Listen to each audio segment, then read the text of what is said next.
డబ్బు సంపాదించడం నేర్చుకోవాలా? ఇండియాలోని అతిపెద్ద offline summit wealth expo April 4th and 5th హైదరాబాద్లోని శిల్పకళా వేదికలో 100+ సెషన్స్, టాప్ ట్రేడర్స్ ఇన్సైట్స్ మీకోసం. Seats limited. ఇప్పుడే రిజిస్టర్ అవ్వండి. బయోలో లింక్ క్లిక్ చేయండి లేదా కాల్ చేయండి.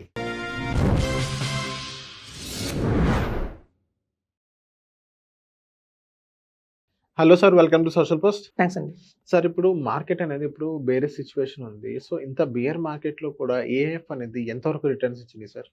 ఏఎఫ్స్ కూడా చాలా మనకి చూస్తే మనకి రిటర్న్స్ కన్సిస్టెన్సీగా ఇచ్చిన రిటర్న్స్ ఏఎఫ్ చాలా ఉన్నాయండి. ఎస్పెషల్లీ ఎట్లాంటి ఏఎఫ్ అంటే చూడండి, మార్కెట్లో కూడా మీకు మిడ్ క్యాప్, స్మాల్ క్యాప్కి సంబంధించిన ఏఎఫ్లు ఉన్నాయి. అలాగే కోర్ అండ్ శాటిలైట్ని ఫాలో అయ్యే ఏఎఫ్లు కొన్ని ఉన్నాయి. అలాగే కాంట్రాని ఫాలో అయ్యే కొన్ని ఏఎఫ్లు ఉన్నాయి. కానీ అన్ని ఏఎఫ్లో కూడా బెస్ట్ ఏఎఫ్ ఇవాళ రిటర్న్స్ ఎక్కువ ఇస్తున్న ఏఎఫ్ అడిగి ఏంటంటే ఎస్ఎంఈ సెగ్మెంట్లో ఉన్నవి, అంటే స్మాల్ అండ్ మీడియం ఎంటర్ప్రైజెస్ ఎస్ఎంఈలో ఉన్న కాన్సెప్ట్లో ఉన్న ఏఎఫ్లు బాగా రాణిస్తున్నాయి. ఎందుకంటే ఇండియాలో ఈ మేక్ ఇన్ ఇండియా మూవ్మెంట్ వచ్చింది. అందరికీ తెలుసు, మేక్ ఇన్ ఇండియాలో చాలా చాలా చిన్న చిన్న స్మాల్ స్కేల్ ఇండస్ట్రీస్కి గవర్నమెంట్ కూడా బాగా సపోర్ట్ చేస్తుంది. అంటే స్టార్టప్స్ కూడా చాలా బాగా పికప్ అవుతున్నాయి. సో అట్లాంటి 2500 స్టార్టప్స్ ఉన్నాయి ఇండియాలో, ఒకటి కాదు రెండు కాదు. సో అందులో లిస్ట్ అయిన ఆల్రెడీ 1000 ఉన్నాయి. సో అట్లా లిస్ట్ అయిన 1000 స్టార్టప్స్లో మంచి మంచి కంపెనీస్లో కూడా ఆల్రెడీ లిస్ట్ అయినవి మనం చూస్తే కూడా అందులో కూడా జమ్స్ కొన్ని ఉన్నాయి.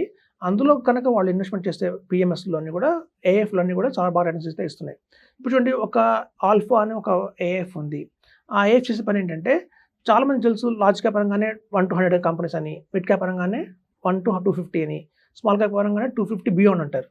అందరూ స్మాల్ క్యాప్ అంటే 500 కంపెనీస్ దాకా ఆలోచిస్తారు తప్ప బియాండ్ దట్ ఇంకా చాలా కంపెనీస్ ఉన్నాయి. ఏవైతే బాటంలో ఉంటాయో, అంటే బాటమ్ 1000 అంటే 4000 ర్యాంక్ నుంచి 5000 ర్యాంక్లో ఉంటాయో 1000, ఆ బాటమ్ 1000లో నుంచి కూడా హంట్ చేస్తే కనుక మనం మంచి మంచి స్టాక్స్ దొరుకుతాయి అక్కడ మనకి.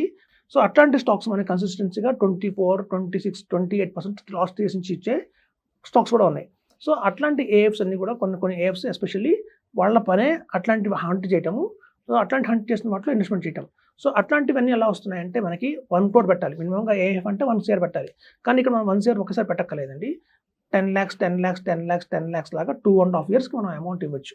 సో వాళ్ళు ఎవ్రీ క్వార్టర్లీ కొంచెం మంచి మంచి స్టాక్స్ని ఐడెంటిఫై చేసి ఇన్వెస్ట్మెంట్ చేస్తారు. ఒక 1 year గ్రోత్కి మనం వదిలేసినా కూడా నెక్స్ట్ నుంచి మనం రిడెంప్షన్ చేసి మన స్టాక్స్ని మనకి హ్యాండ్ ఓవర్ చేయడం జరుగుతుంది. సో అట్లాంటి ఏఎఫ్లో కూడా మనం చేస్తే కనుక ఎక్సలెంట్ రిటర్న్స్ వస్తున్నాయి. ఏఎఫ్ అనగానే చాలా మందికి అనుకుంటారు, మనం ట్యాక్స్ కట్టక్కర్లేదు కదా, మొత్తం ట్యాక్స్ ఫ్రీ ఉంటుంది అని. సో అది కేవలం కేటగిరీ 3 ఏఎఫ్కి ఆప్షన్ ఉంది. మనకు వచ్చిన రిటర్న్ మొత్తం ట్యాక్స్ ఫ్రీ రిటర్న్ అయితే ఉంటుంది. అంటే ట్యాక్స్ మొత్తం వాళ్ళే పే చేసి మన హ్యాండ్ ఫ్రీ ఇస్తారు. కానీ వేరేస్ కేటగిరీ 2 అండ్ కేటగిరీ 1 ఏఎఫ్లో అలా ఉండదండి. టాక్సేషన్ మనమే కట్టుకోవాలి. As per capital gain tax 12.5% long term ఉంటుంది కాబట్టి మనం అంత ట్యాక్స్ కడతాం. అయితే అట్లాంటి సెగ్మెంట్స్లో, అలాంటి ఏఎఫ్లో బెస్ట్ ఏఎఫ్స్ ఏమైనా ఉన్నాయి అంటే, ఒకటి ఐపీఓకి సంబంధించిన ఉంటాయి ఏఎఫ్స్. అంటే వాళ్ళు ప్రీ ఐపీఓలో కొనేస్తారు. ఒక ఐపీఓ రాకముందే 6 months ముందే వాళ్ళు 1 year ముందే వాళ్ళు దాన్ని హోల్డ్ చేసి పెడతారు. ఎప్పుడైతే ఐపీఓకి వచ్చిందో అది మనకి బుల్ రన్లో మంచి రిటర్న్స్ అయితే వస్తుంది. మనం తెలుసు, చాలా చాలా ఐపీఓస్ విన్నాం మనం. ఓవర్ సబ్స్క్రిప్షన్ అయిపోతుంది. అది 800 రూపీస్కి లాంచ్ అయిన ఐపీఓ మనకి 1600, 700, 2500 క్లోజ్ అవుతున్నాయి. సో అట్లాంటి ఐపీఓస్లో ఆపర్చునిటీ తీసుకుంటే కూడా ఉన్నాయి. సో ఏఎఫ్స్లో మీకు బాగా రిటర్న్స్ రావాలి అంటే మాత్రం, అంటే మనకి చూడండి, small and mid cap enterprises IPOs కానీ, లేదా ప్రీ ఐపీఓస్ మీద వర్క్ చేసేవి కానీ తీసుకోవడం వల్ల చాలా బాగుంటుంది. ఇప్పుడు చూడండి, చాలా మ్యూచువల్ ఫండ్ కంపెనీస్ ఏం చేస్తాయంటే, ఒక స్టాక్స్ కొనాలి. మీకు తెలుసు, ఎవ్రీ మంత్ 30,000 crores ఎస్ఐపి రూపంలో పంప్ అవుతూనే ఉంది మార్కెట్లోకి. సో మార్కెట్లోకి ఎప్పుడైతే మ్యూచువల్ ఫండ్ కంపెనీస్కి చాలా చాలా పంప్ అవుతుంది, అమౌంట్ వస్తున్నాయో, వాళ్ళు ఏం చేయాలంటే అమౌంట్కి స్టాక్స్ కొంటూ వెళ్ళాలి. అలా వాళ్ళ దగ్గర ఉంచుకోకూడదు, ఆ అమౌంట్ని స్టాక్స్ కొనాలి. సో అయితే యాజ్ పర్ సెబీ రూల్ ఏంటంటే, ఏదన్నా పిఎంఎస్ కానివ్వండి, లేకపోతే ఒక మ్యూచువల్ ఫండ్ కంపెనీ కానివ్వండి, ఒక ఇన్సూరెన్స్ కంపెనీ కానివ్వండి, ఒక స్టాక్ని కొనాలి అంటే దానికి కొన్ని పారామీటర్స్ ఉంటాయి. ఒక ఫ్రేమ్ ఉంటుంది. ఆ కంపెనీ 3 years నుంచి ప్రాఫిట్స్లో ఉండాలి. ఆ కంపెనీకి మినిమం 500 crore టర్న్ ఓవర్ ఉండాలి. అలా కొన్ని కన్స్ట్రెంట్స్ ఉంటాయి. ఆ కన్స్ట్రెంట్స్ అన్ని ఫిల్ అయితేనే ఆ మ్యూచువల్ ఫండ్ కంపెనీ కానివ్వండి, ఇన్సూరెన్స్ కంపెనీ కానివ్వండి, పిఎంఎస్ కానివ్వండి, అట్లాంటి స్టాక్ని కొనాలి వాళ్ళు.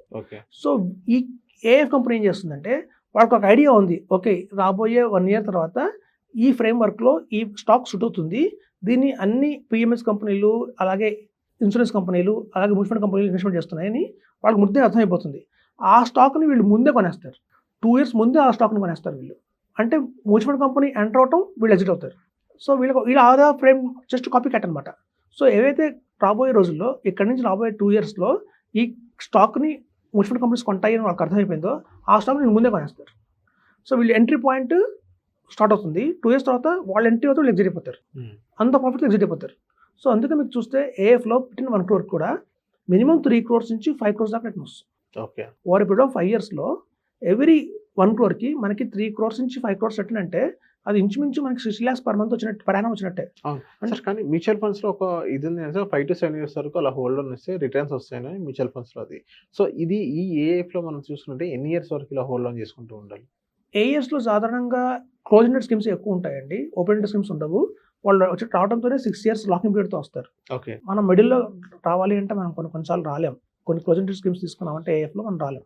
సో ఈవెన్ ఏఎఫ్లో ఏంటంటే ఒక అడ్వాంటేజ్, ఎన్ఆర్ఐస్ కూడా ఈజీగా ఇన్వెస్ట్మెంట్ చేయొచ్చు. పిఎంఎస్లో అయితే మన ఎన్ఆర్ఐస్ ఇన్వెస్ట్మెంట్ చేయడం చాలా టఫ్ ఉంటుంది. బట్ వేరాజ్ ఏఎఫ్లో ఎన్ఆర్ఐస్ చాలా ఈజీగా ఇన్వెస్ట్మెంట్ చేయొచ్చు.